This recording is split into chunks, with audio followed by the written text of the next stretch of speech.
And the first quarter is in the books. Second about ready to get underway.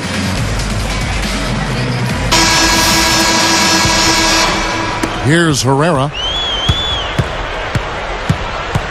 They've got Foy. Ryan Gomes is out there with Moon. Then there's Griffin. And it's Herrera in at the point guard. They're the group out there for the Clippers starting the second quarter. Spurs trail by 7.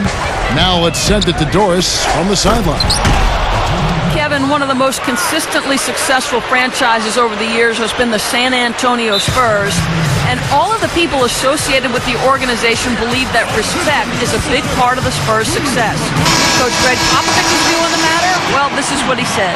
Teams that get along, that respect each other, that enjoy being around each other, probably react better on the court.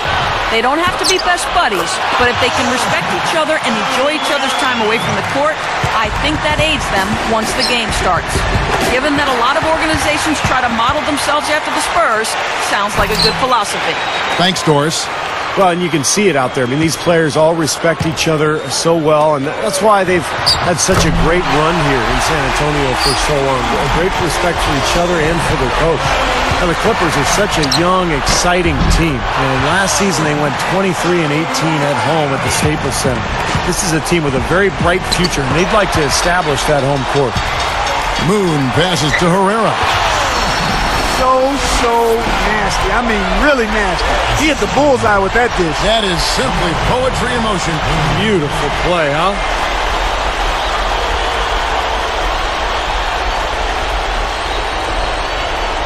Here's Parker. Another steal. He buries it. He's got 25. They're just trying to get out and outrun their opponent. That's exactly what's happening.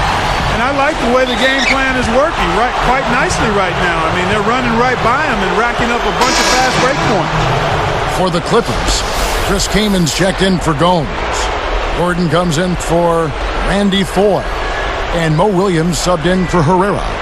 The Spurs also changing it up. Matt Bonner, he's checked in for Blair. Duncan comes in for Splitter. And it's Jefferson in for Antonio McDyess. Tell you what, they just cannot miss out there. And the defense looks shell-shocked. I mean, they've been powerless to slow them down. No effect at all. And Antonio calls timeout. For those Los Angeles fans, Clark, the emergence of Blake Griffin as a superstar has to be a cause for celebration. Steve talked about their winning record at home, over 500. I've got this team circled. What about you? Yeah, I do too, and part of the reason is the guy in the middle. I mean, there's a feeling this team is only going to get better, and Griffin may quickly become LA's most dominant basketball player. He's certainly already perhaps the most hyped and closing in on maybe as popular as Kobe Bryant in some circles. He's something else. Yeah, he's special to watch. It's good on the putback. Come on now, I don't expect to have to coach effort, guys. Effort and energy. That's what it comes down to on the offensive glass. Well, that's what we saw right there, Steve. Absolutely. Well, those 2 points are going to go by the wayside if he doesn't have that willingness to get in there and mix it up. He made that play himself. Oh, and a nice defensive play to interrupt the alley-oop. Up the floor, Parker. The 3-ball. They get it back. Well, it looks like he's cooled down a bit after hitting those 2 in the first quarter. Whoops, anticipated the pass. Turnover. Boy, they've been a bunch of bandits today. Steals coming one after the other. Here's Neal, and it's good on the assist by Parker. Parker's got 6 assists in the game. I'll tell you what, one of the reasons the Spurs finished last year with the best record in the Western Conference was the play of Tony Parker. He was really the key part of that offense. They made a point of pushing the ball and scoring more in transition. And, of course, Tony Parker, one of the fastest players in the NBA. And Antonio calls timeout. We're talking about Parker. Duncan alone, Clark, isn't enough to get the best record in the West, best record in the NBA. You need a second star, and Parker was that. Well, Tony Parker and Manu Ginobili, they kind of team up together to be the other superstar to go alongside Duncan. And I think they're really underrated, I mean, in terms of what they're able to produce on a nightly basis and the kind of pressure they put on the other team's defense. And Duncan gets it to go on the assist by McDyess. Boy, what a great job of getting into the teeth of the defense and scoring in the paint. And that's been their main point of attack. I mean, get the ball deep and try to score from in tight rather than rely on their outside shooting. I mean, that's a more consistent way to score it. Take it inside. Boy, it really had to be deflating for the Spurs after winning 61 games in the regular season to be bounced out of the playoffs by the Grizzlies in the first round. It raised some interesting and difficult questions for them moving forward. Here is Bonner.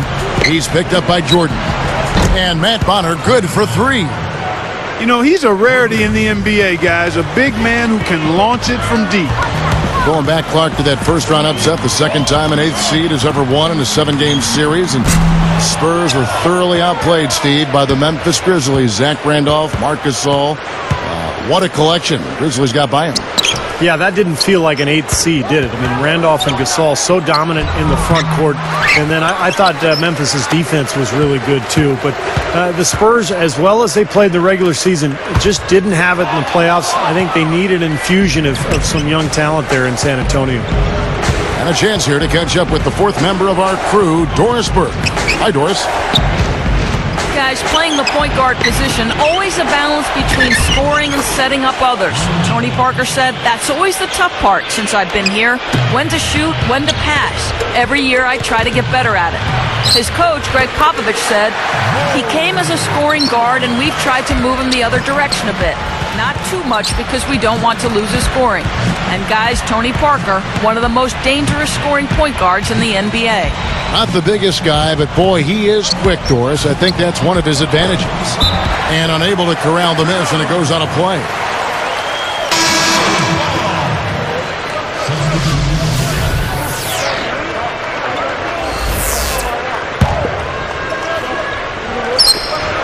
Just 4 seconds left in the first half. He gets it up, and that's not going to go.